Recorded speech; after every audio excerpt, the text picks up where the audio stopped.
Hari Om. Let us chant from verses 6 to 15 of chapter 8.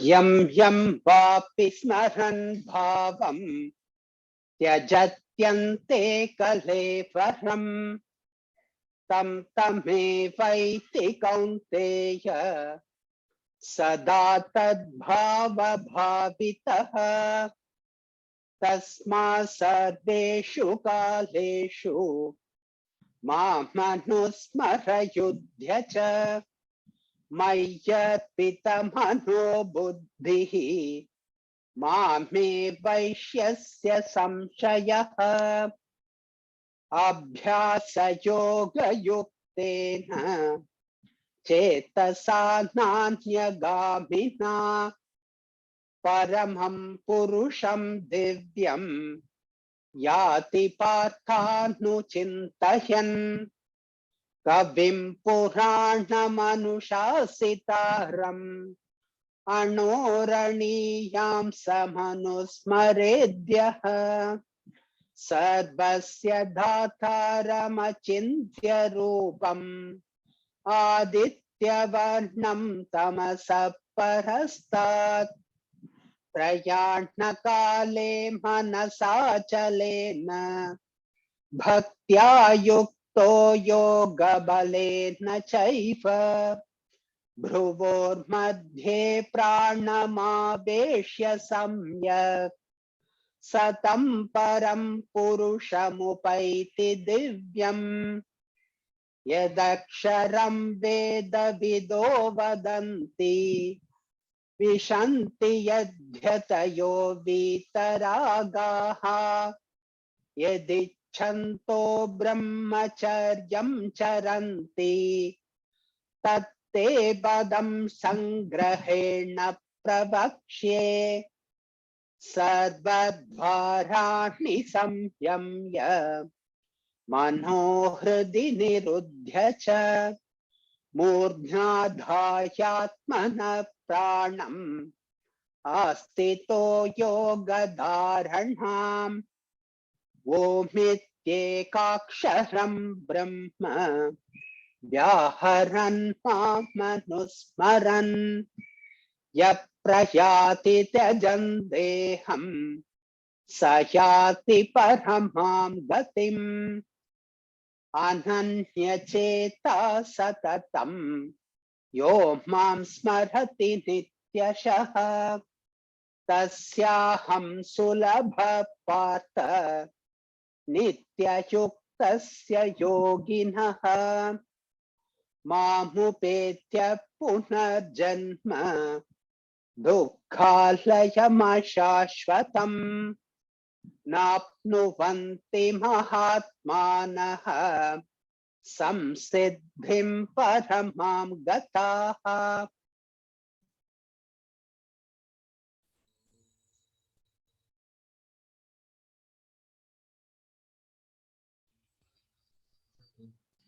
Ahau bhunaktu ahaviryam karavavahai tejasvinavaditamastu ma vidvishavahai. Om Shanti Shanti Shanti.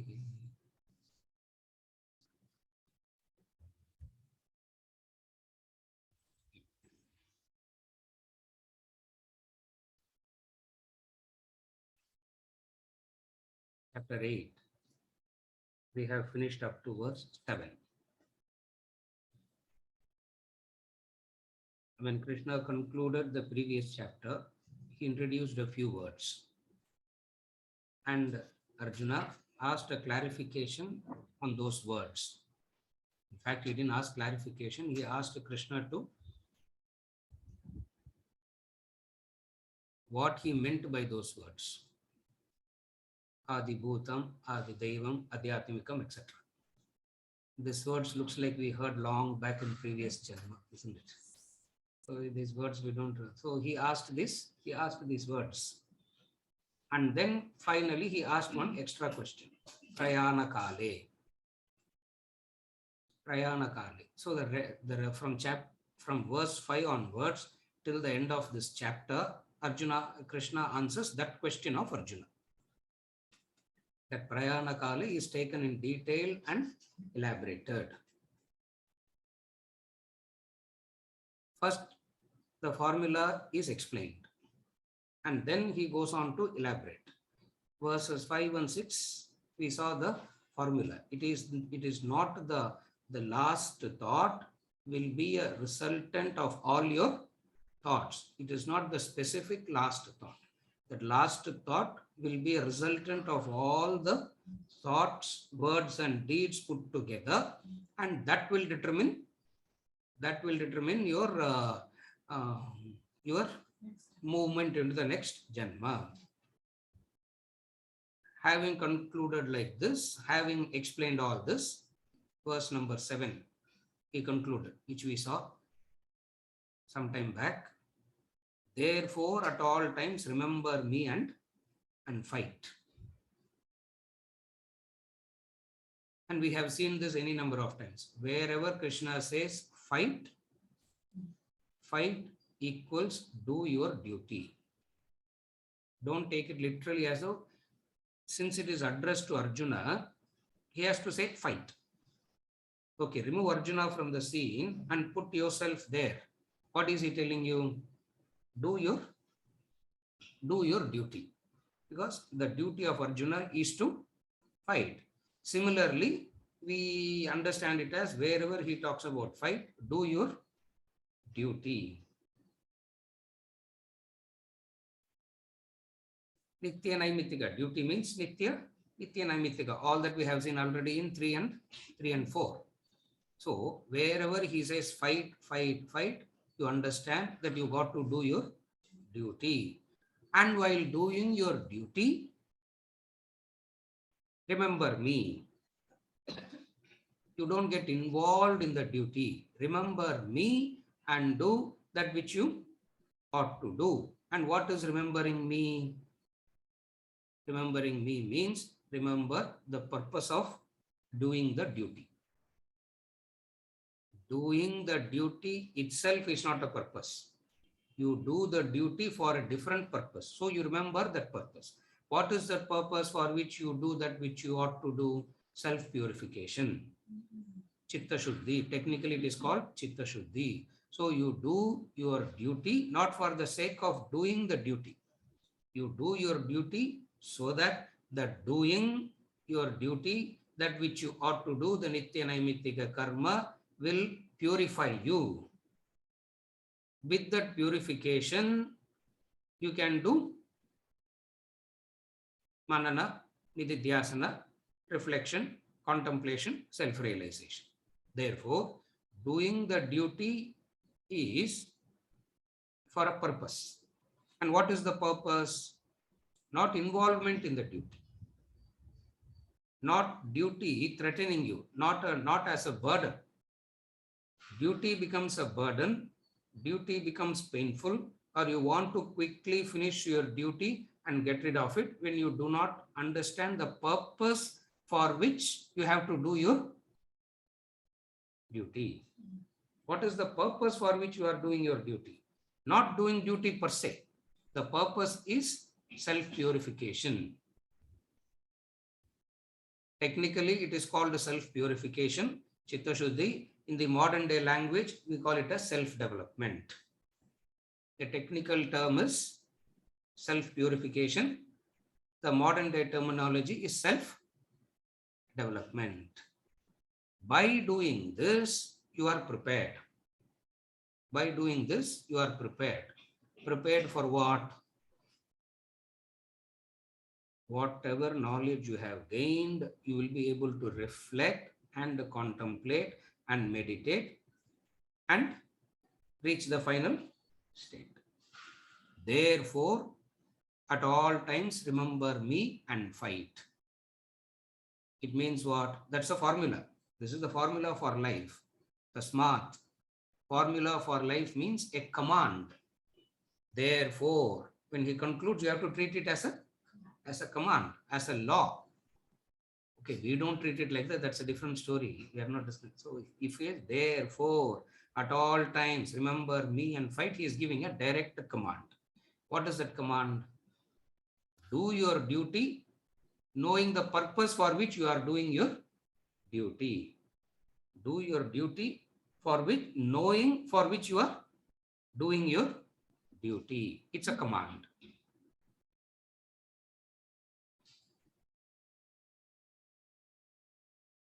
And that command comes from the Shastra. The command comes from the knowledge. So you take it as a command. Up to this we studied. So after elaborating the 5 words, and then the additional question of prayana kale is being discussed now. Now, what is prayana kale? Prayana kale implies that wherever you start your spiritual journey, it will continue. You start all that is important is you have to start the journey. Death can take away all other things. Death cannot stop your spiritual journey. That is prayana kale. Again, I repeat. What is prayana kale means? Prayana kale is an indication that you have to start your spiritual journey. Halfway through, if I die, what will happen, sir? Death can take away everything that is related to the body, but death cannot take away the spiritual journey. And Arjuna needs that. Arjuna is wanting that assurance. Arjuna is wanting that confirmation. Because again and again and again, he comes back with the same question. Again and again, he comes back with the same question. What is the question? Halfway through, if I die, what will happen? Halfway through, if I die, what will happen? He already said it. Again, he's asking the same question. And what Krishna does here is he goes into a different elaboration, a different angle. Different angle doesn't mean another formula. Formula doesn't change. Formula remains the same. Different way of explanations. That's all. Different angle doesn't mean different formula. Formula remains the same. What is the formula? Remember me and fight. That's the formula. The formula for a spiritual practitioner is remember me and fight. Remember me, remember the purpose, remember the goal. Fight is doing what you ought to do. In doing what you ought to do, the other thing is implied. What you should not do, that which you ought not to do. That is implied. That need not be told, because that comes as an addition. Are you able to follow?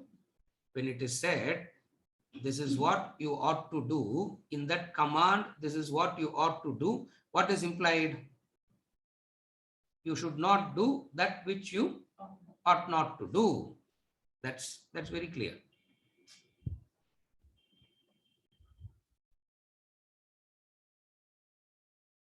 Where do you get all these? Where do you get all these commands? Vedas, Vedanta gives you that.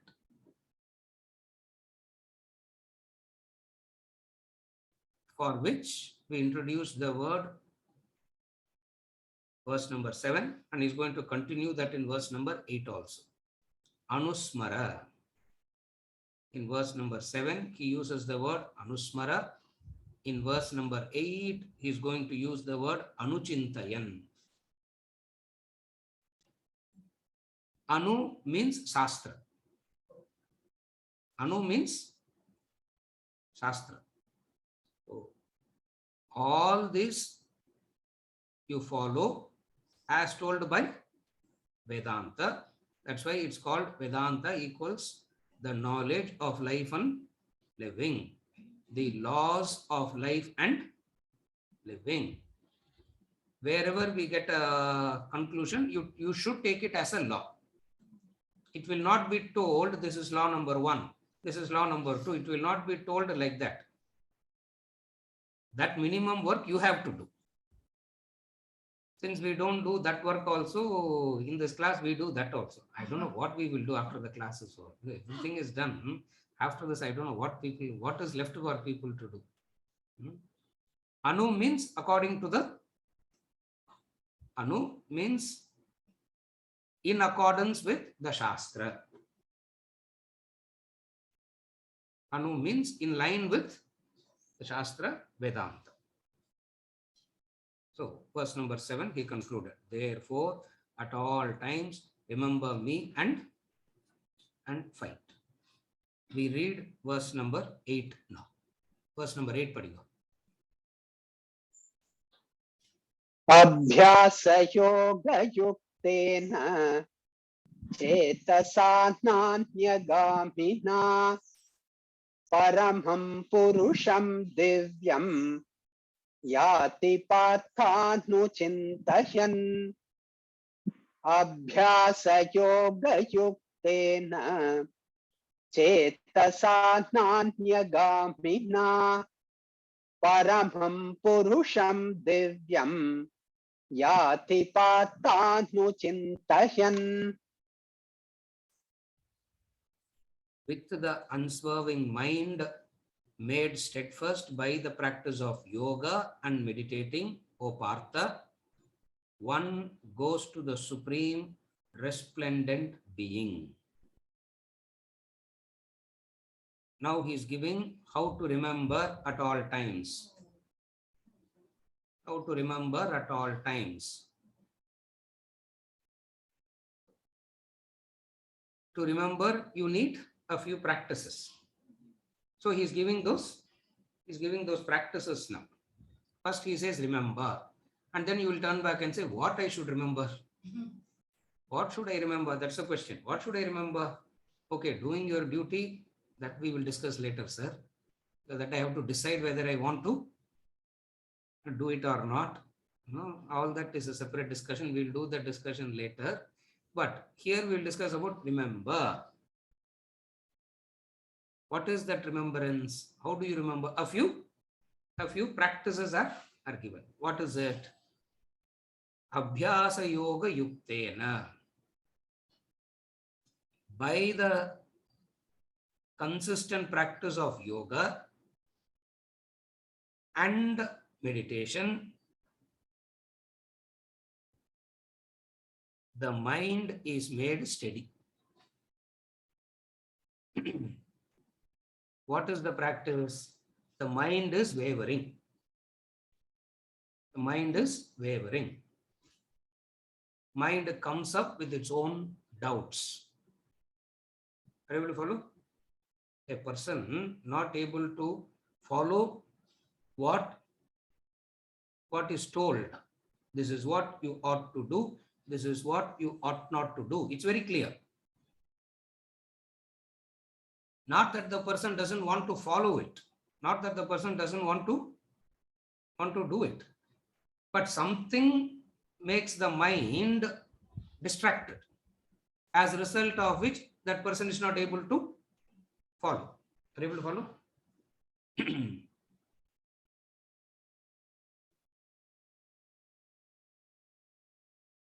He asked this question already.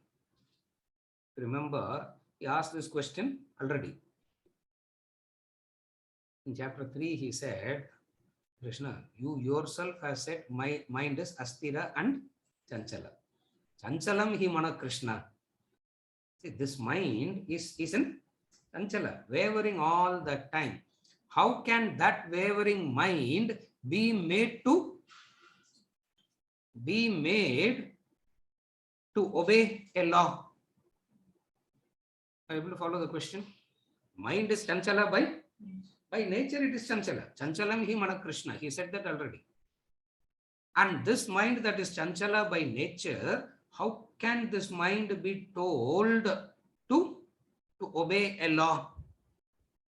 If you do not obey the law, you can never develop the practice for single pointedness.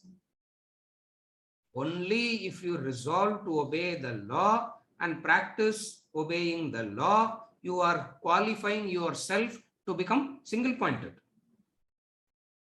Now, all the violators of the law sit and meditate and they want to become single-pointed. How does that happen?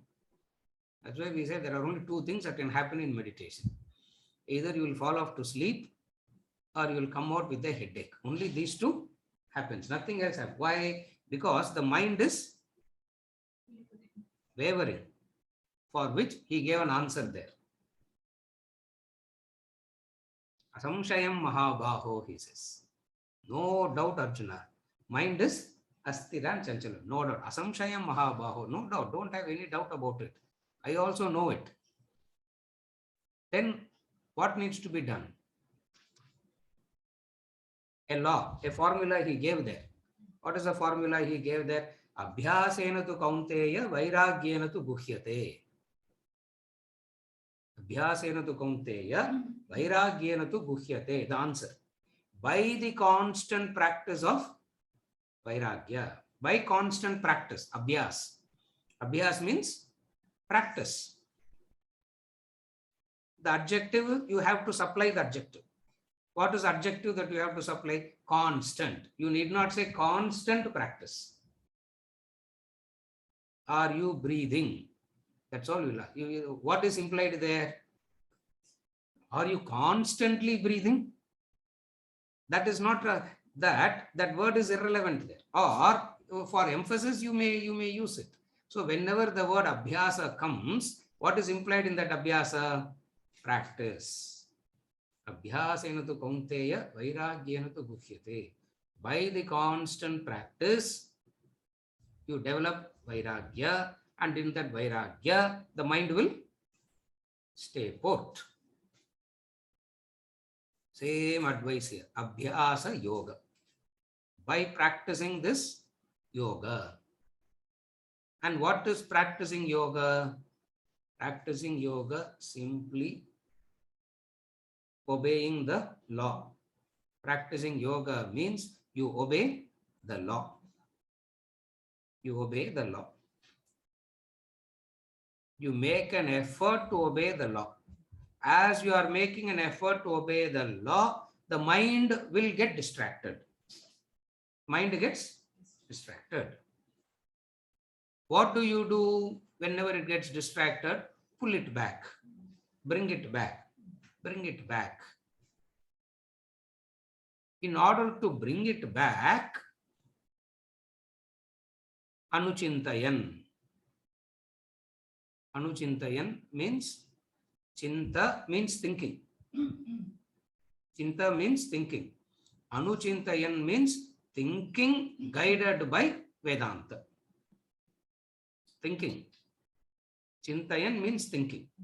Anuchintayan, which is translated as meditating, means not that om meditation here. Not that meditation we are discussing. Anuchintayan, chintayan means thinking. Everybody is thinking. Who's not thinking? All are thinking. Anu, the prefix anu gives a direction to that thinking. And what is that anu? The word anu refers to, the word anu refers to the Vedas, Vedanta.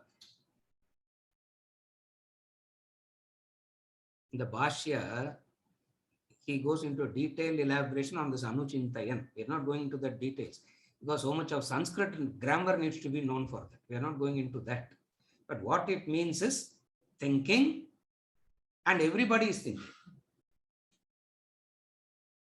What is Anuchintayan? Thinking guided by the Shastra. Shastra should be guiding your thinking. If Shastra guides your thinking, then what happens? One goes to the supreme resplendent being.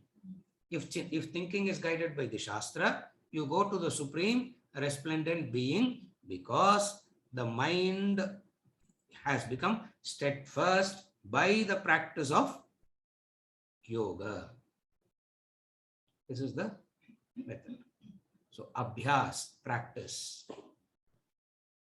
Practice implies you have not yet mastered. The very word abhyasa implies that mastery hasn't happened. If mastery has happened, the advice abhyas has no meaning. So the very word abhyas itself implies that there is no mastery as yet. Why there is no mastery? Wherever the thinking slips, guided by something else, yoga is to bring the thinking back to be guided by the Shastra. That's all the effort is. Thinking slips, mind slips, and when the mind slips, something guides that mind. What is it that guides the mind to slip and continue to be in that slipping mode? Raga and Dvesha. The likes and dislikes makes you to slip. And then all the thinking will be guided by Raga Dvesha. Are you okay now? It means in this verse he is saying something very important. Your thinking can be guided by two factors. You have a choice what you choose. Your thinking can be guided by two factors. The two factors that can guide your thinking is, one is Raga Dvesha, another is, what is other? What is the other factor that can guide your thinking? Vedas, Vedanta, knowledge. So these are the two factors that can guide your thinking.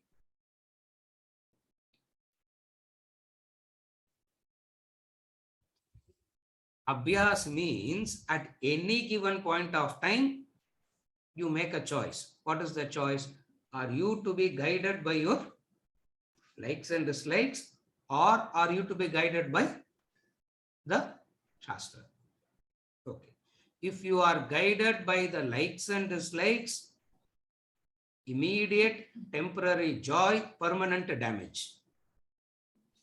If you are guided by your likes and dislikes, if your thinking is guided by your likes and dislikes, there is an immediate joy.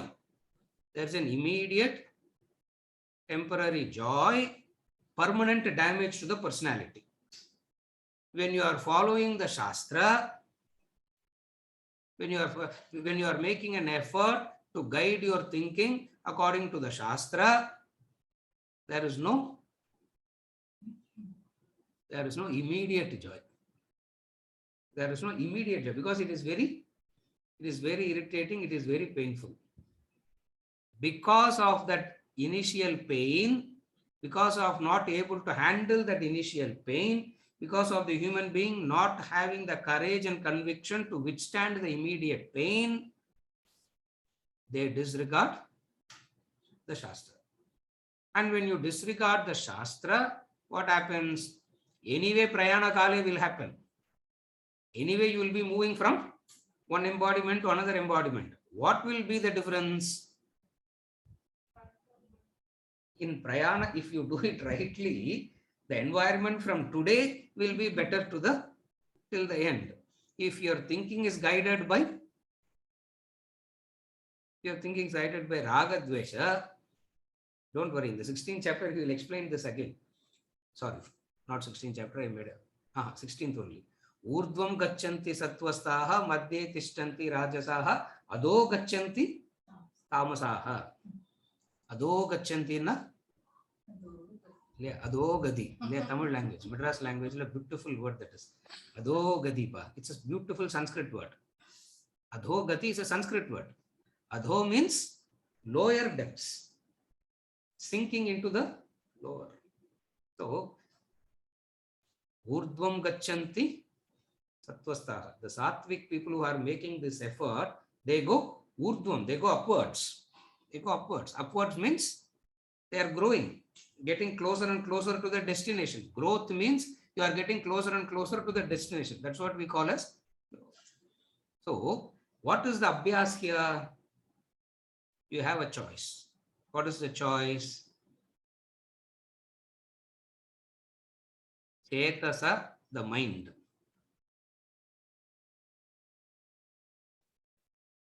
na anya gamina.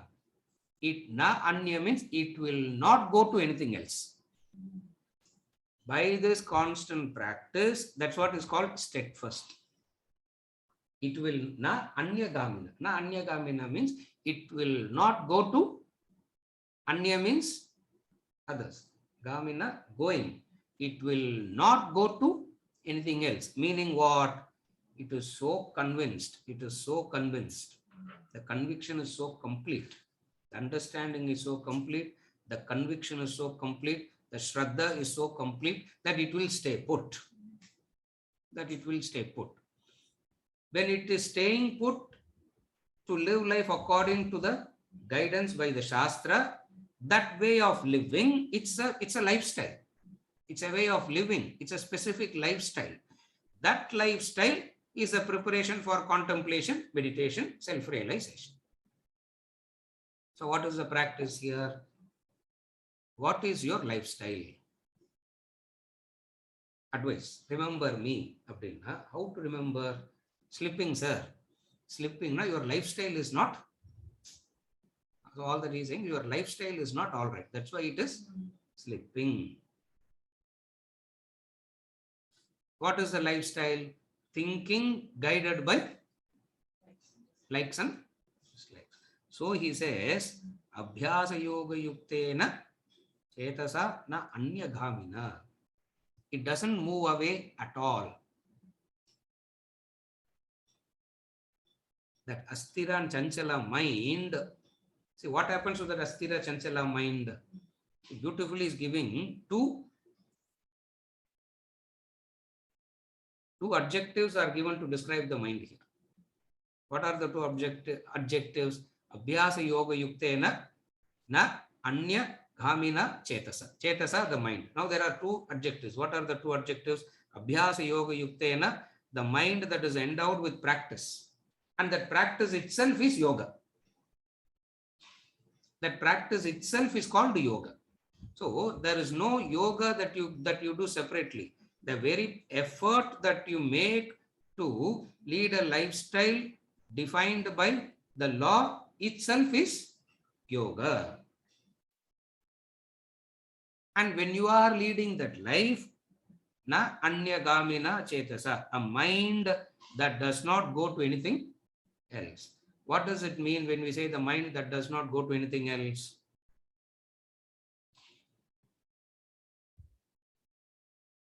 Only the chosen focal point is allowed to remain in the mind. Whenever anything else comes, others keeps coming. What happens? Dismiss it. So it is not that in meditation other thoughts will not arise. Other thoughts will arise. If other thoughts are not arising, then what are you meditating? You are already in that state. So the very focus means the other thoughts will arise. And wherever the mind gets distracted like that, chapter 6, yato nischarati, tata niyam yatat, all that he said. Yeah, all that he yato nischarati, when he spoke about meditation in chapter 6. Don't worry, we keep moving backwards and forwards in so many chapters. Huh? After a point, you will not even know whether what I am saying is in the Bhagavad Gita only after a point, you will not even know whether it is in the Bhagavad Gita or I am simply saying something and I am saying it is in Bhagavad Gita. Yeah. அதுக்கு தான் 2-3 பேர் check வேற பண்ணுவாங்க நான் கரெக்டா சொல்றேன் நான். I know there are 2-3 people here, they quickly cross check whether I am saying it correctly or not. என்னத்த சொல்றது?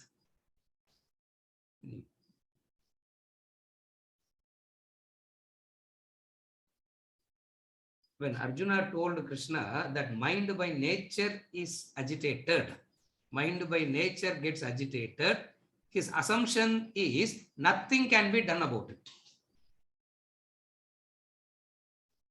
Are you able to follow? Krishna, all that you are saying, Vedas, Vedanta, the law of life, and all that is fine and all that. You come out, sir. The corruption, the bribe, this, that. How can you not get agitated? And you just can't do anything about it. Krishna said, correct. But it can be managed by Abhyasa and Vairagya. Abhyasa and Vairagya. Abhyasa Yoga Yuktena. The practice. And what is meant by practice? Not sitting with eyes closed and saying Om, Om, Om. That is not the practice. What is practice? What is the practice means here? Making sure that your thinking is guided by according to the Shastra. Making sure that your lifestyle is in accordance to the Shastra.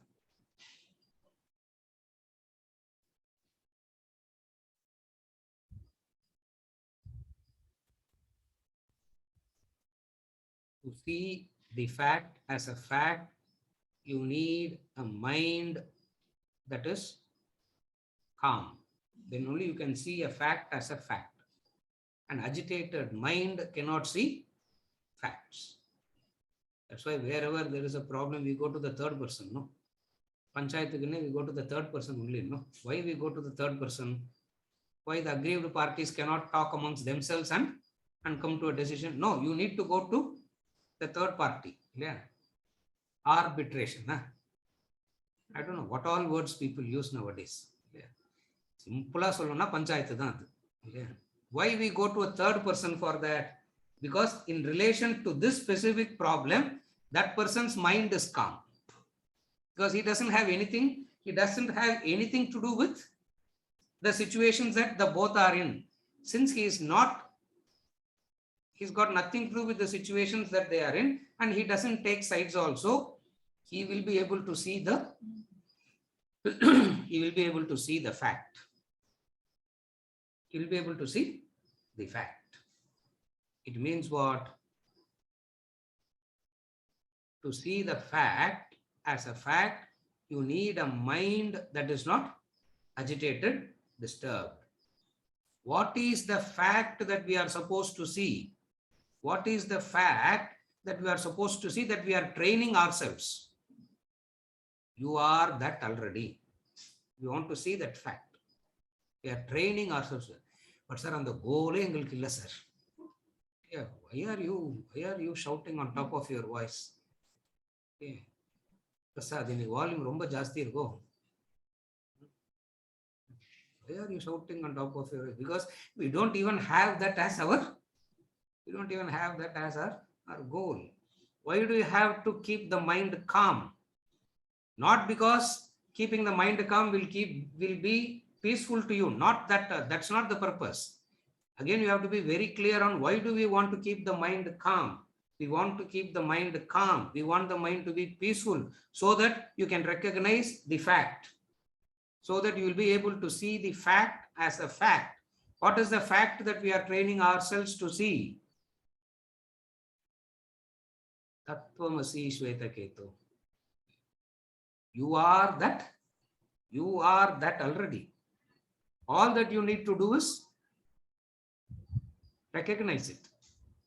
And if you have to see it and recognize it, the mind has to be calm. Therefore, we are practicing to make the mind calm. And of all the practices to calm the mind, the most painful is Vedantic way of calming the mind. Punit, there are various ways to calm the mind. You know that, no? There are various ways. You can have a pet and calm the mind. You can watch a movie and calm the mind. You can go on a holiday and calm the mind. You can pick up a fight and calm the. Sometimes people do that also. Whenever they get agitated, they'll pick up fight. Badri, correct? Huh? He's a victim of that all the time. Yeah, I know. So they pick up a fight only to, there are so many ways of calming the mind, and all this doesn't calm the mind at all. Why? Because it gets more agitated. And the only way to calm the mind is the Vedantic way. The only way to peace of mind is the Vedantic way.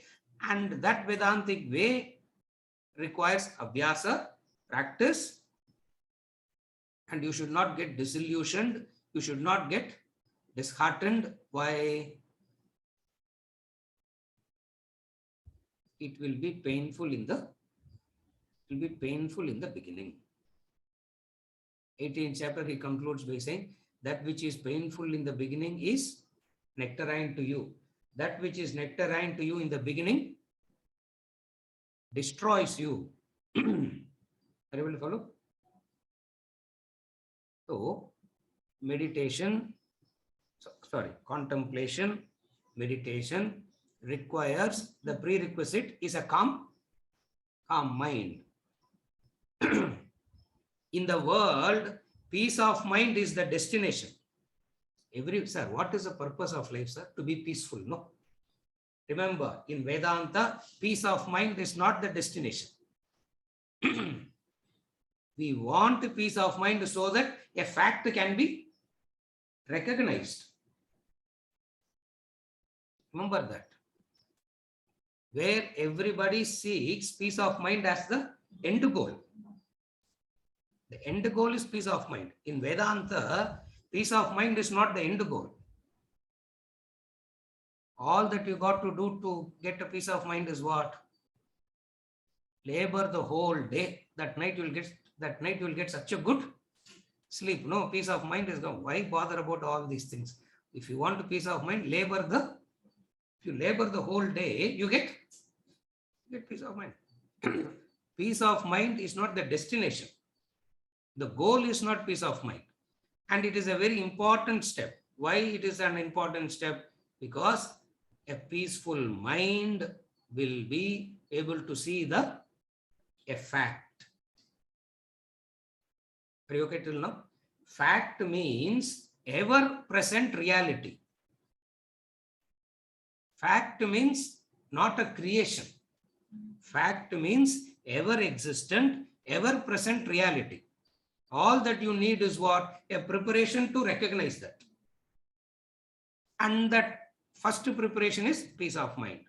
Tapobi kshina papanam shantanam vitaraginam muksho nama vekshoyam atma bodho vidiyate. There also he spoke about peace of mind. Those who have peace of mind should study Atma Bodha.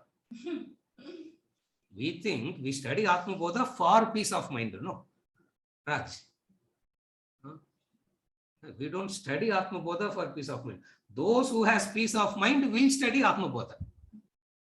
Why? Because with that peace of mind, you will be able to recognize a fact that is ever present.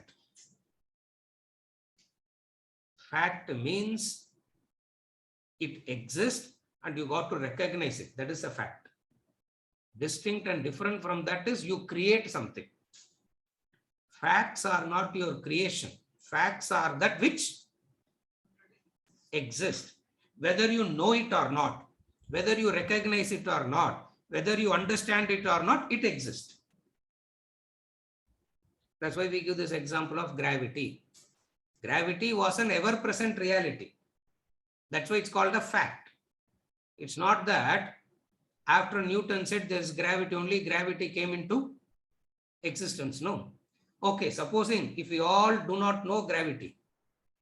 Okay, forget about human beings. Other species don't understand that there is a law called gravity, correct? They understand that they don't know that there is a thing called gravity, but still they are also bound by even though they do not know gravity, they are also bound by the law of gravity. The only difference between other species and human beings is what? Human beings can understand, appreciate, recognize, obey. That appreciation, that recognition, that obedience is what is called yoga. What is yoga? Recognizing the law. appreciating the law, obedience to the law. When you do all this, you start seeing the fact, and seeing the facts is what the purpose is. Are you able to follow? Therefore, when we talk about peace of mind and all that, remember, in Vedanta, peace of mind is not the goal. Why peace of mind is not the goal? There is no such thing as peace of mind. Mind equals P-I-E-C-E, not P-E-A-C-E. Both pronounced in the same way. At least I pronounce it in the same way. I don't know linguistically if you can pronounce it differently. How do you pronounce peace? Mental peace. Mental peace. The first is P-E-A-C-E. The second is, what is the second piece?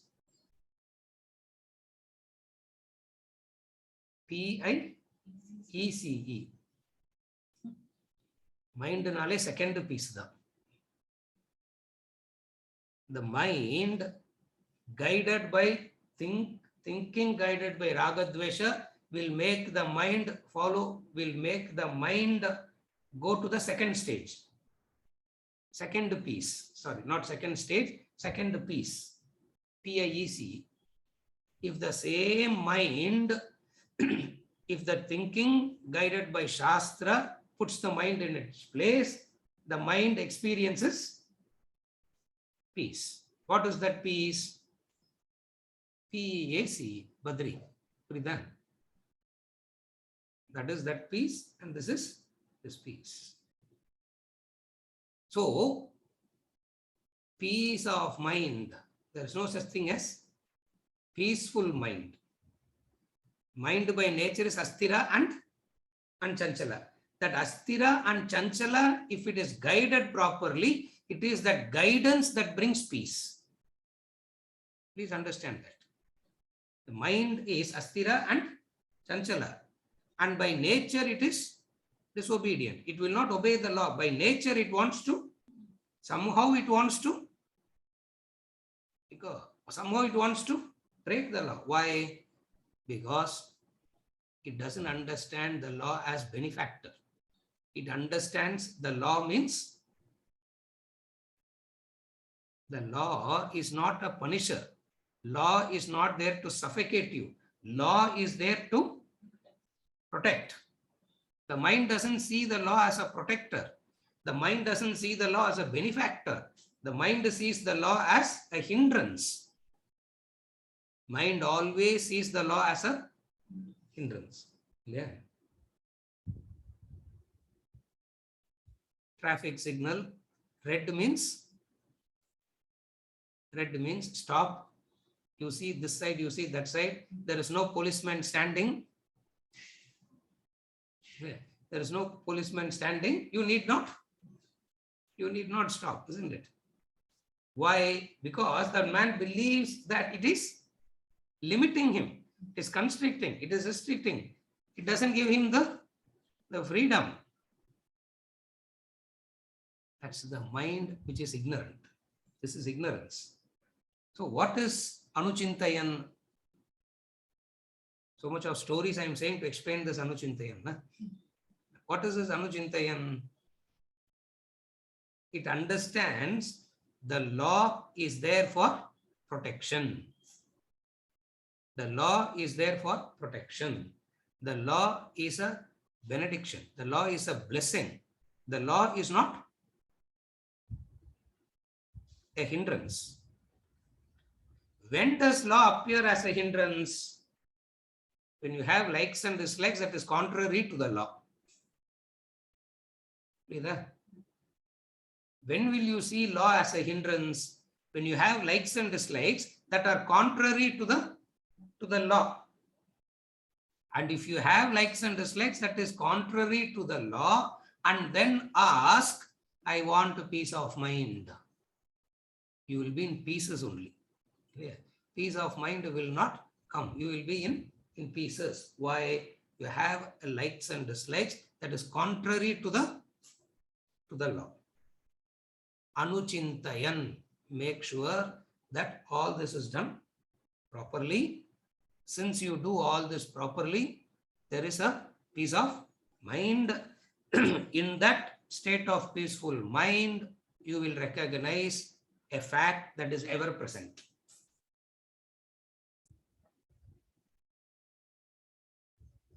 In that peaceful state, there is a penetrating capacity.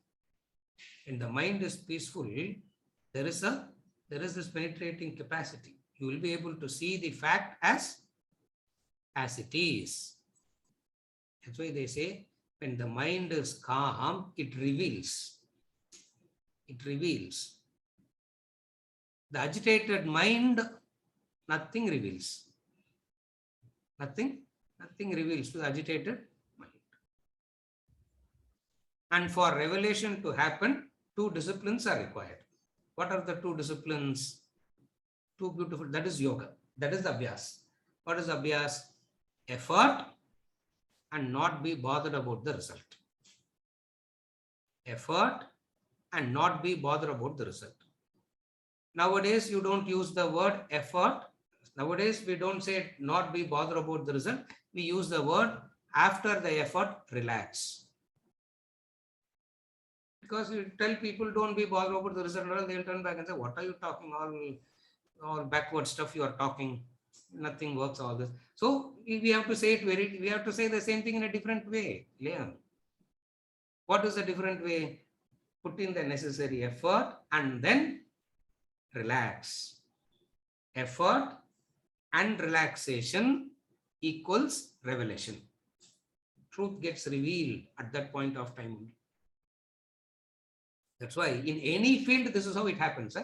Not only Vedanta, in any field, for facts to be revealed, two conditions, the effort. And what kind of an effort? As said in the Karma Yoga principle. Effort as described by the Karma Yoga principle. After doing that effort, there is a relaxation. Effort is required. Not being bothered about the result is also required. That is yoga. 7 years of tapas Buddha did. Nobody, no human being can do tapas the way Buddha did for moksha. If somebody says fasting is the way to moksha, he will simply fast. If somebody says just keep walking, he will keep walking. The 7 years of hard work he did to attain moksha. After the 7 years of hard work, on a full moon night, he sat under the tree. It so happened that tree, that's all. It has got nothing to do with the tree. He went and sat under the Bodhi tree and said, I'm just going to relax now. And he lied down. And he attained moksha in the lying posture. You know that, no? That's the story. He attained moksha in the lying posture. Now, you can sit on that Paurnami night. You can lie down under the same tree also. Nothing will happen. Nothing will happen. Why? Because the lifestyle is missing. The effort is missing. And then relaxing after the effort, all the three is being missed. Missing all the three, the person asks, if I go there, will I also get? You can go there. You can dress like a Buddha. You can walk like a Buddha. You can talk like a Buddha. You can find out his breakfast, lunch, dinner menu and follow the same menu also. Invariably, families will have trouble. Unnecessarily, some visitors will come to the academy. Unnecessarily, they will come first. After coming, they'll get so impressed by the diet there. They will come home and tell the people, this is the diet that we have to follow. Shankar, pandrikingla?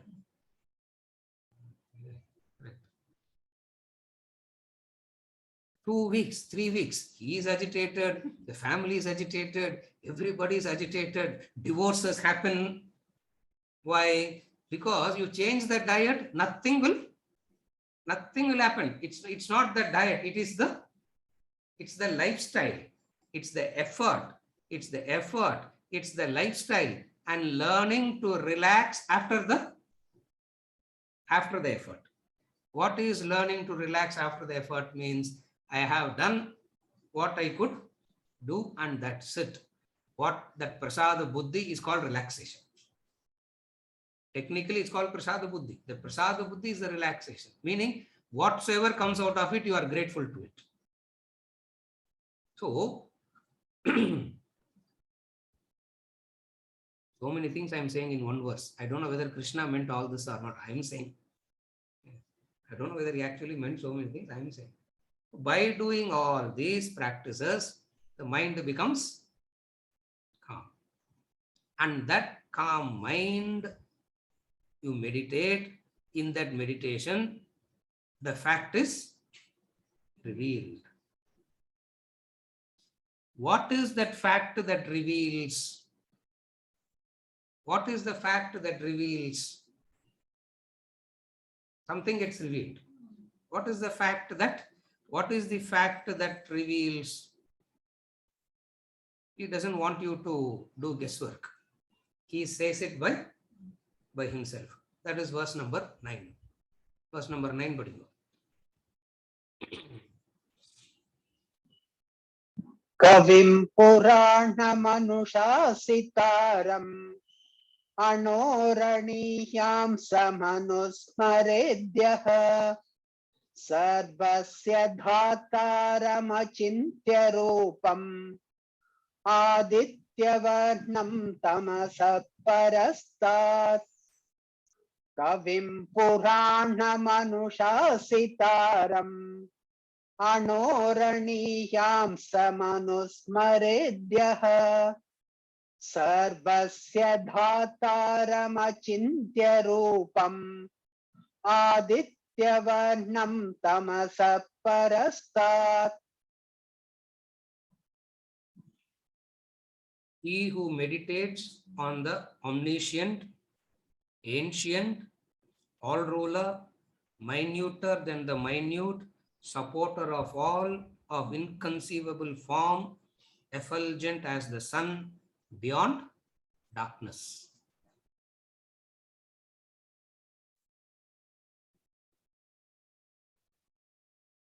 What all happens? He who meditates means he who is constantly thinking. Thinking about what? On the omniscient. Kavim. And then comes Puranam, ancient. Anushasitaram, the all-ruler. Anoho, minuter than the minute. Sarvasya Dhataram, supporter of all. Achintya Rupam, of inconceivable form. Aditya Varnam, effulgent as the sun. Tamasaf Parastat, beyond darkness. Akshara Brahma Yoga, chapter 8. The yoga of the imperishable Brahman. What is that Brahman? It is Kavim, it is Puranam, it is Anushasitaram, all that. So when a person reaches whatever is told in the previous verse and does things rightly, the contemplation will be upon the meditation. The contemplation will be upon these facts, these indicative definitions, symbolic definitions. Indicators means symbolism. Don't take it literally. It has a symbolic, it's indicators. The first indicator is Kavim. Kavim means, Kavi means, literally Kavi means poet. Poet na Vali Vairamuthu kediyadu. The only poet that we know is, poet na aur pola irukku. Poet means the all-knower. The poet means the all-knower.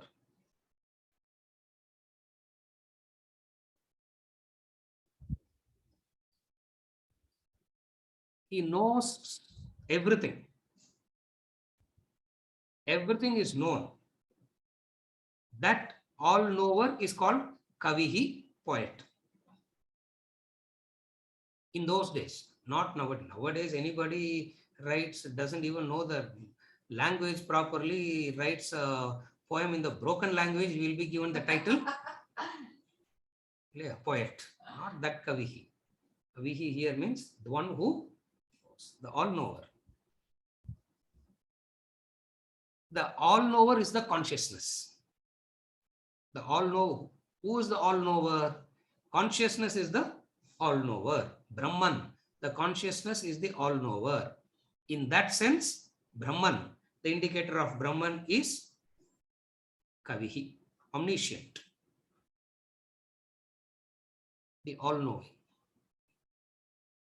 The pure consciousness that makes you conscious of all experiences. The pure consciousness that makes you conscious of all experiences is Kavihi. Because the consciousness knows what you are going through, no? The mind may have forgotten. The memory may have forgotten. Consciousness knows as it were. In the sense, it is all-knowing, Kavihi. The second is Puranam. Puranam means ancient.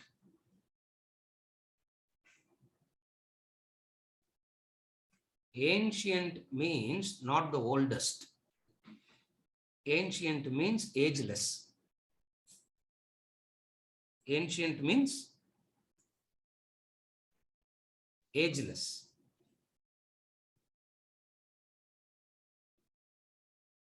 Oldest also has a date, no? Oldest also there is a date. So ancient doesn't mean the oldest. Romba vaisanavar pola irukku. Yeah. Ancient means where maybe is the very oldest, the eldest person. No. Ancient means ageless. Ageless means timeless. Ageless implies timeless. For age implies time. Correct? Age implies time. There is a date of birth and then there is the date of death. So that date of birth and the date of death as a reference point, you can determine the age. You can determine the age based on these two reference points. When he says here it is Puranam, ancient, what it means is it precedes time. Precedes time means ageless.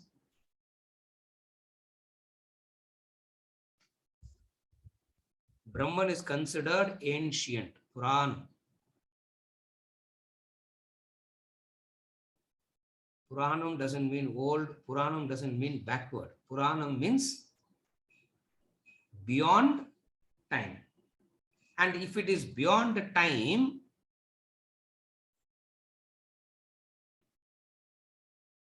symbolic word, ancient. The third, Anushasitaram. Another indicator of Brahman, Anushasitaram. What is Anushasitaram? Ruler of world. Is Kavihi, Brahman, he is something just saying Brahman is Kavihi, Brahman is Puranam, Brahman is Anushasitaram. What is Anushasitaram? Ruler of the world. We have seen that already. Ruler means law. Ruler means law. Who's the actual ruler? Who's the actual ruler? The law is the ruler, correct? Prime Minister rules according to his whims and fancies. Huh? So who's the actual ruler? What is the actual ruler? The law, not the person. Are you able to follow this?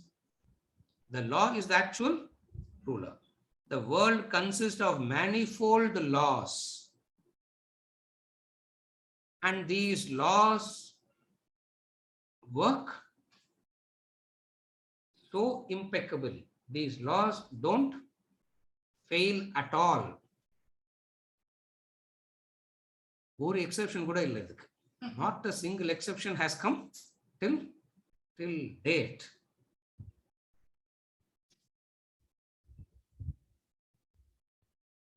Wherever you see obediency, you recognize that there is a controller. Wherever there is an obediency, wherever you see somebody obedient, you understand that there is the controller. All these laws are so obedient. What is obedience? It doesn't give an exemption to even a single person.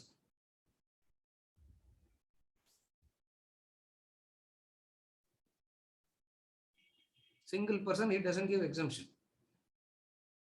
Human beings' law always grants exemption. Human laws always grant exemptions. On what basis the human gives exemption? My people, one rule. Another people, another rule. Correct? My people, one rule. In the first chapter, Arjuna says, see these Kauravas and all these people, Krishna, they are all atatayinaha. The words that he uses is atatayinaha. Atatayinaha means one who has committed all the worst sins. These people have done all the worst sins. And still we will forgive them, Krishna. Why? Because swajanam, my people, no? Are you able to follow how the human being works? The law of nature don't have these double standards. They work impeccably.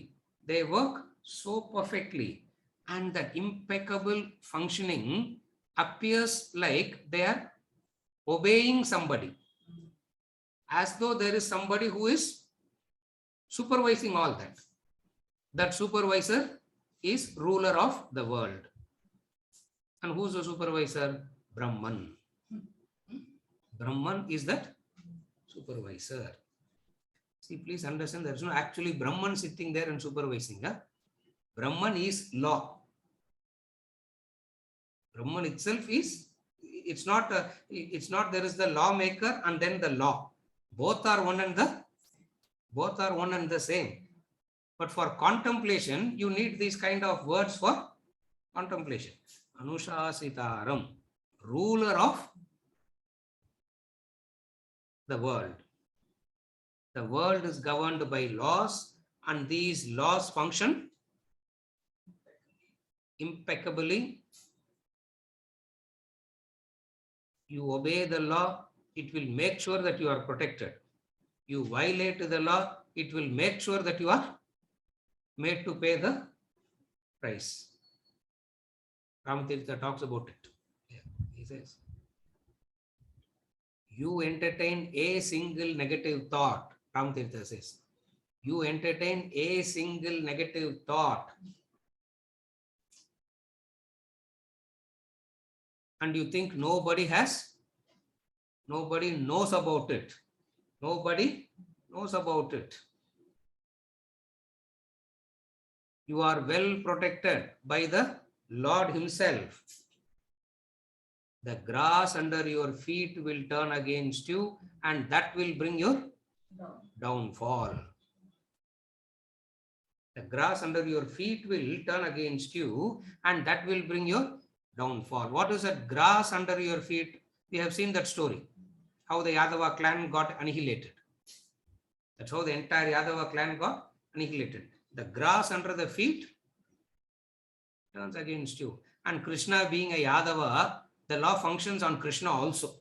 Because Krishna is also the same Yadava, no? And Krishna also has to go by the same law. So he also Nice.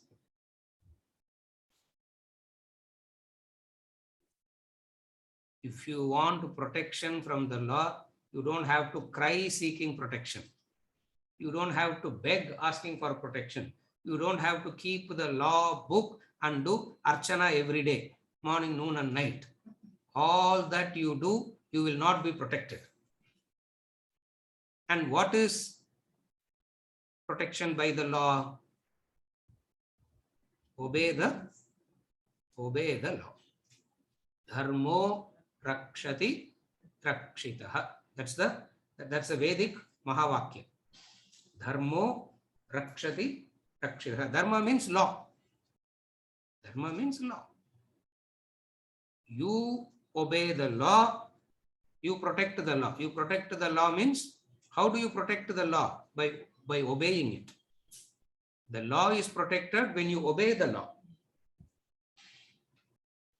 When you obey the law protects you.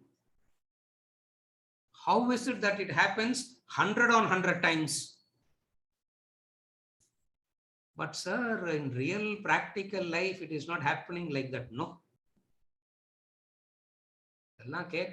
Sir, but in real practical life, sir, good people are suffering and bad people are flourishing. Where is the law protecting? In fact, the law is protecting those who should not be protected.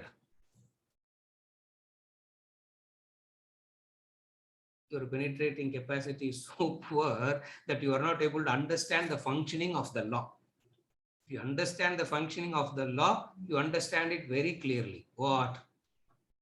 You obey the law, it will be supported. You violate the law, you cannot escape. And such a beautiful, meticulous functioning of the law implies there is somebody who is supervising it. That supervisor is called Brahman, Anushasitaram. Wherever you see law functioning impeccably, you can remind yourself of Brahman. Are you able to follow? This is how we use it for contemplation. Wherever you see the law functioning impeccably, you understand Brahman is functioning. But law failing, sir, it just doesn't fail. I am not able to see it. Mature yourself to see it. But the law doesn't fail. If you see the law not functioning, yeah. Shankar. SRL Shankar. Sivan Sotha எடுத்துட்டு எப்படி sir சந்தோஷமா இருக்கிறாங்க? Law, where is the law? He is asking me. Yeah.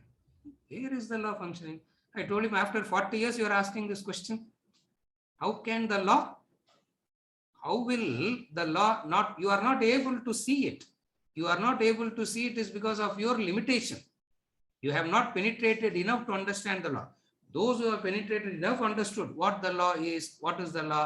Anushasitaram. It just doesn't fail at all. That is why in the Puranic stories we see Lord Krishna himself falls under the same law, isn't it? You know that story, no? Ram Subramaniam. Everybody should be knowing the story now. And every few weeks I keep repeating the same story, no? Like a broken record. Same story. Durvasa was visiting. Mahabharata war got over. Durvasa was visiting Dwaraka. When Durvasa was visiting Dwaraka, a few boys played a trick on him, a prank on him. What is the prank? They dressed a man like a woman, pregnant woman, and made that boy prostrate to Durvasa and asked, boy or girl? Playing prank on the wise man, because these wise men think they know everything, no? And they wanted to play a prank.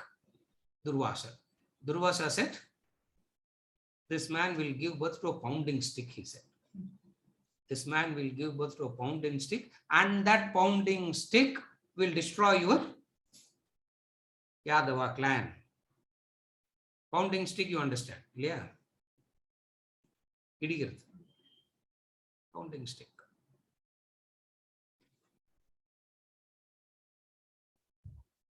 Krishna wasn't there. So they went to Balrama. What to do now? Balrama said, very simple. Burn the stick, take it to the middle of the ocean, dissolve it and come back. Problem is sorted. They did that, dissolved and came back, and all forgot about it. The law doesn't forget. You can't escape the law. A few portions of the ashes didn't get dissolved. It washed away to the shore. It washed away to the shore, became the manure, grass grew. 36 years later, 36 years later, Krishna calls Balrama one day and says, Muhurta is fixed for tomorrow. Marriage only we fix Muhurtam, no? He says, Muhurta is fixed for tomorrow. What is the Muhurta? These Yadava people have become too much now. You know, they are drunk with pride and arrogance and all that. They are becoming nuisance to the, becoming a nuisance to the society. So, tomorrow, annihilation. Krishna is saying, Balrama, you being the elder brother, what do you want to do? What do you want to do? It means what? What is he actually asking? You go drown yourself, or tomorrow you will be murdered. Yeah, that's what he's saying. You go drown yourself, or tomorrow you will be finished. Balrama says, I will go drown myself. He goes and drowns himself in the ocean. Balrama is gone. And nobody knows Balrama is gone. Next day morning, Krishna calls the Yadavas and says, very lovely day today. Let's go for a party to the beach. Let's go to the party. Literally, yeah? Let's go to the party to the beach. And when you go to party, what will you take? Vibhuti, Chandan, Kumkum, bananas. Idallam you will take to the party. What will you take to the party?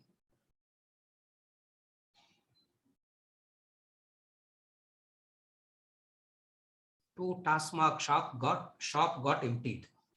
Yeah. Two shop got emptied and they went to the party. And everybody started drinking. And as they started drinking, Krishna started stepping back.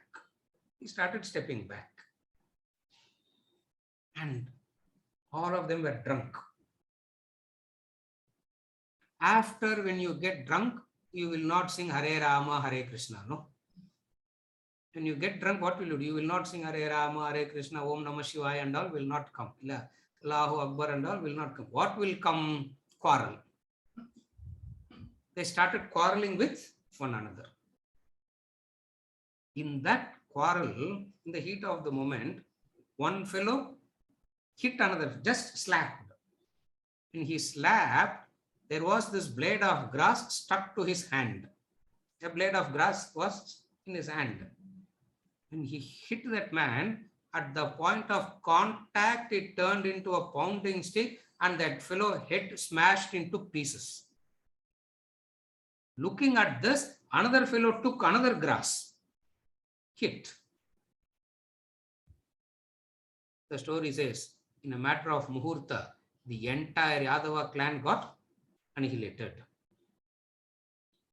Krishna was watching all this from a distance with bow and arrow. That is the only time you will see Krishna with bow and arrow. Always you see Krishna with flute, no? Or with chakra. You will never see Krishna with bow and arrow. Here Krishna is standing with bow and arrow. Why?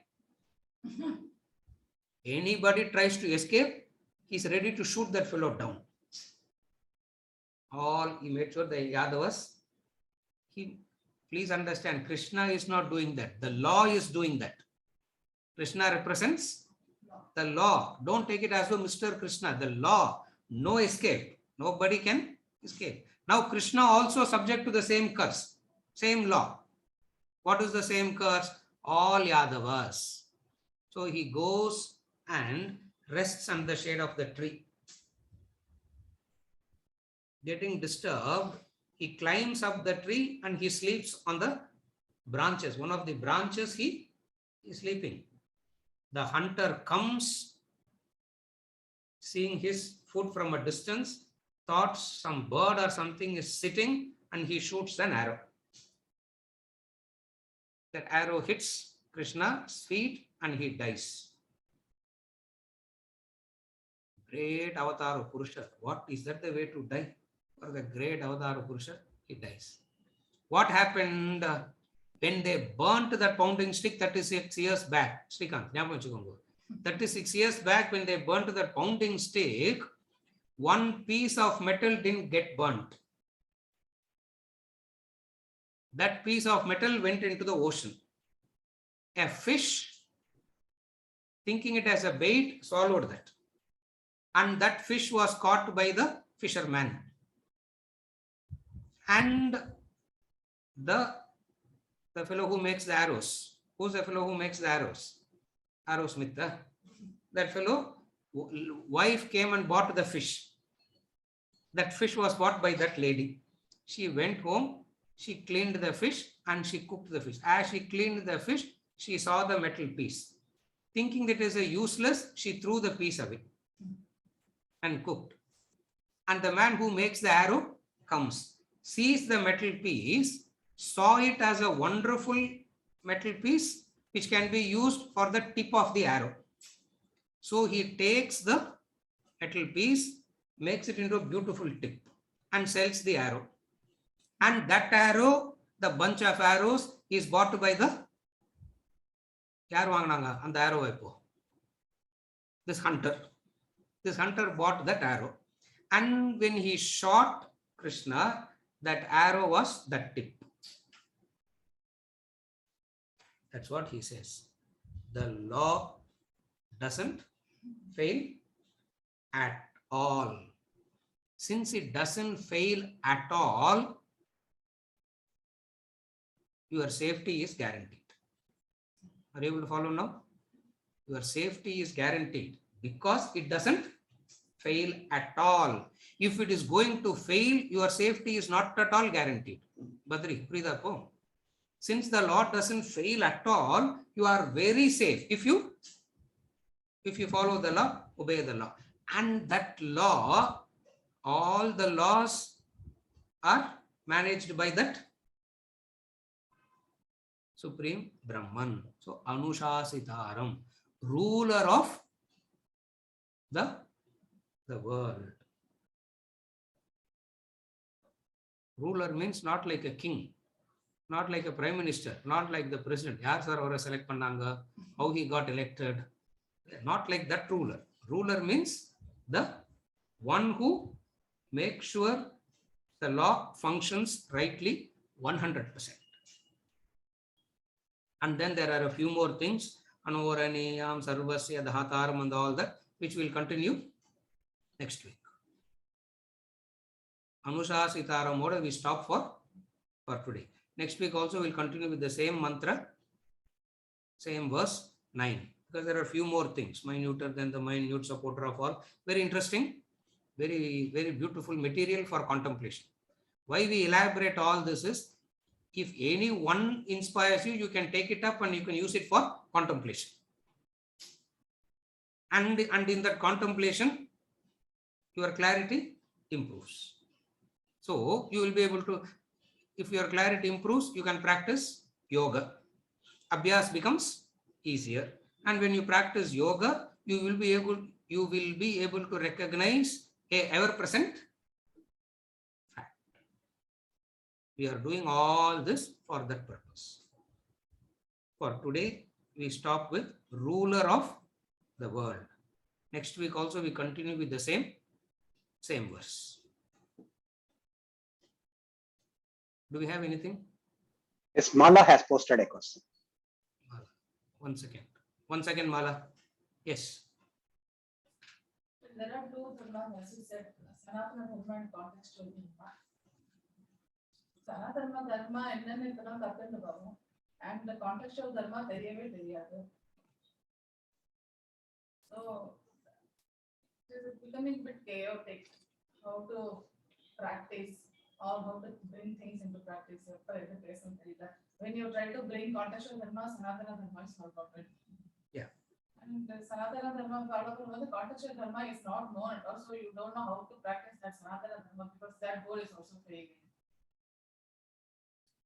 She is talking about the two, they are not two dharmas. There is only one dharma called Sanatana Dharma. The question that she is asking is this. One is the Sanatana Dharma, another is the application of that dharma according to time, place and situation. One is the law. Another is the application of the law according to time, place, situation, person. The question that she is asking is, when it comes to the application part, there is a lot of confusion. So, how do we understand the application part without confusion? Is the question correct? That's the question.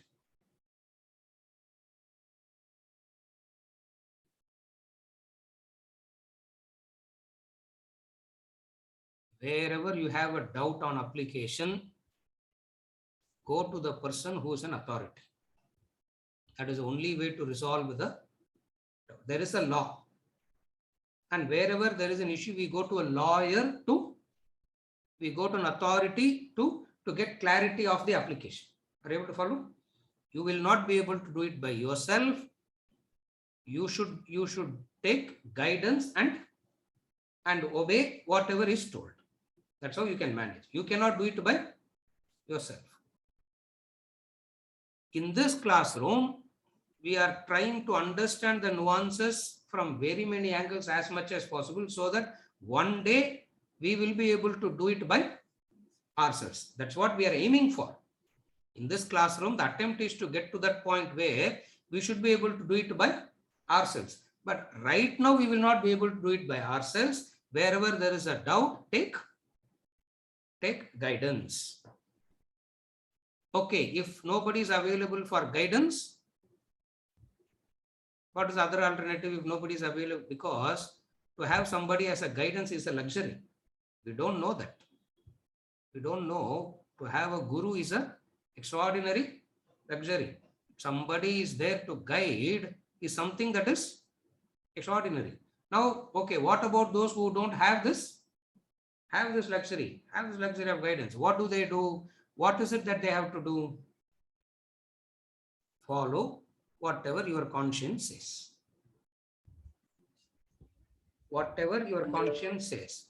The conscience in you tells you what is right, what is wrong. Obey your conscience.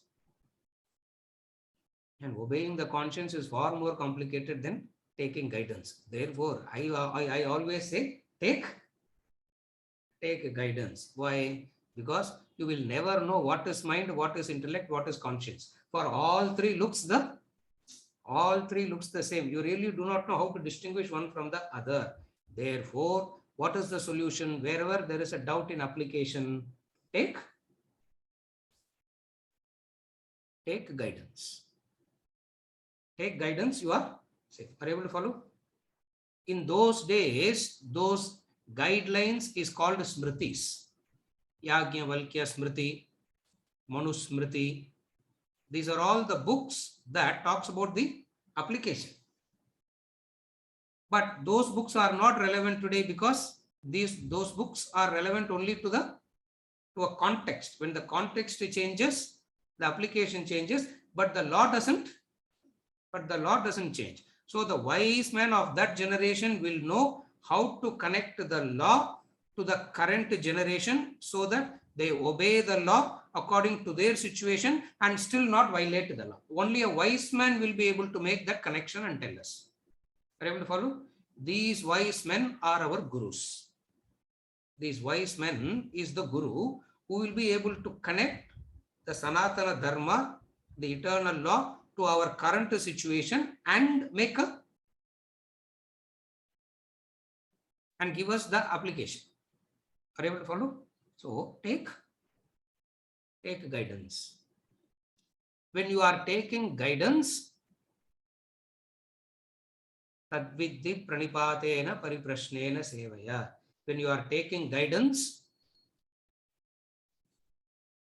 question the guide. When you don't understand, where you don't understand, you question. And that questioning is sandwiched between the two. Questioning is sandwiched between the two. Chapter 4, verse 34. Tadvidhi pranipatena pariprashnena sevaya upadekshente tu jnanam. He says, Tattvadarshinaha. Who will come and teach you? The knowers of truth will come and teach you when your questioning is sandwiched between the two. What are the two? Seva and Namaskara. When questioning is sandwiched between the two, Pranipatena Sevaya. By service and prostrations, you with this two attitude, both are attitudes, not actions. Both are attitudes, and attitudes will automatically translate into action. So with these two attitudes, you ask the question, guidance would be given. And you, what you do? That you obey. That's how you reconcile. That's how you solve your problem. Are you able to follow? Wherever guidance is given to you, don't compare notes. Because a dosage that is given to you, the prescription that is given to you, don't give that universal prescription. Don't WhatsApp the prescription. Don't forward the prescription to everybody. You go to a doctor will give you a prescription. And then what the fellow will come out, okay, forward the same prescription.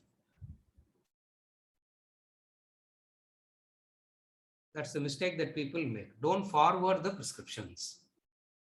Mala, Purida. Don't forward the prescription. When a prescription is given, it is given to you, because that man knows your what all factors he took into consideration by giving to you. You don't know that, but it is beneficial to you, and that you cannot transfer it to. Especially during the last 2 years, the number of prescriptions that got forwarded every day, unbelievable, no? Everybody sent prescriptions only. According to Ayurveda, you have to do this. According to Siddha, you have to do this. According to this, you have to do this. According to yoga, you have to do this. According to my grandmother, you have to. According to my grandmother, you have to do this. According to allopathy, you have to do this.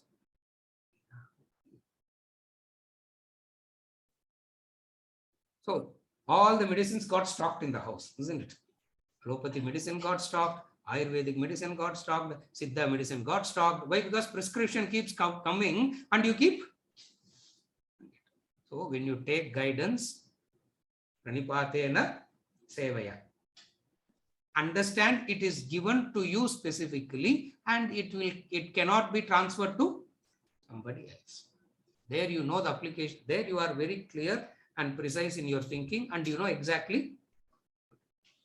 Same problem, sir. To my wife also exactly the same problem. Can I give it? It's suicidal. You know that, no? The prescription that is given to you, if you send it to somebody, you are transferring poison. Do you know that? How can you do that? That person must go to the doctor and take the. But just because a prescription is given to you and you got cured, you become the doctor for everybody. Don't do that. Are you able to follow? Don't do that. A guidance is given. Take that guidance and use it only for. Is it okay? Mala, your question.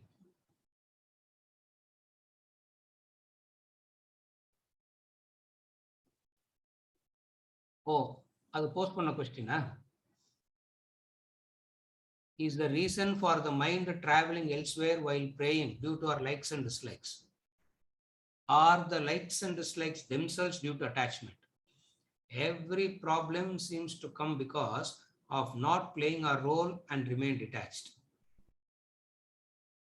Mala asked the question and she gave the answer also. All that I have to say is, yes, you are right.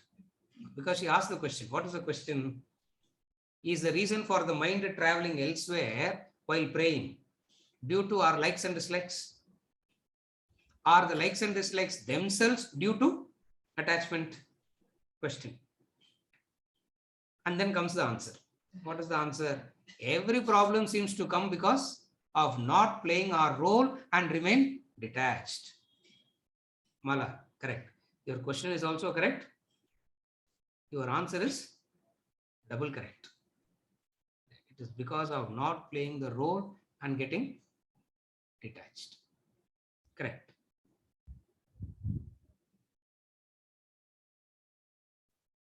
Puneet, what is the best way to reflect and contemplate? First is gather enough data. For me to reflect and contemplate, first I should be focusing on gathering data. 3 years, 5 years, only to gather data. So first I gather data. As I'm gathering data, I try to understand the data that I'm gathering. So I ask questions, clarify. First I gather data. After gathering the data, I keep revisiting it again and again and again. That revisiting it again and again and again is the only way to reflect and contemplate. The question is, what is the best way to reflect and contemplate? The answer is, the only way to reflect and contemplate is keep revisiting it again and again and again.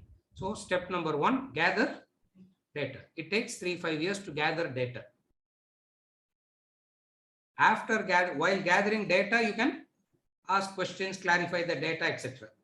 After gathering the data, you reflect over it again and again and again. That revisiting it again and again and again is called reflection. Are you able to follow? Exactly the process as described by the Upanishads is cut chewing. The cows have this practice of cut chewing. First they graze. They graze as much as possible, they graze. And then they come and sit in one. After doing enough grazing, they sit in one corner. Bring it out, chew it again, and then digest. Double digestion they do. We all do only once. Only cow does it twice.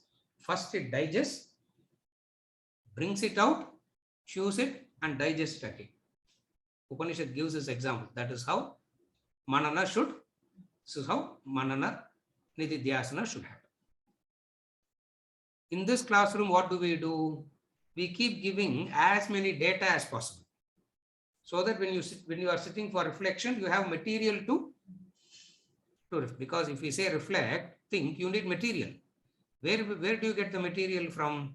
These classes provide the material for those reflections. So the only way to reflect and contemplate is by cut chewing. If I have to cut chew, I should have enough first. So gather data. As you are gathering data, don't try to practice and all that. Simply gather data first. As you are gathering data, make sure that you have an intellectual understanding, not the application, not the practice of it. After gathering enough data, when you do cut chewing, that is the time you can practice little bit here and there. That's the way to grow. Is it okay, Puneet? Yeah. With this, we conclude for today, and we continue with verse number 9 onwards in the next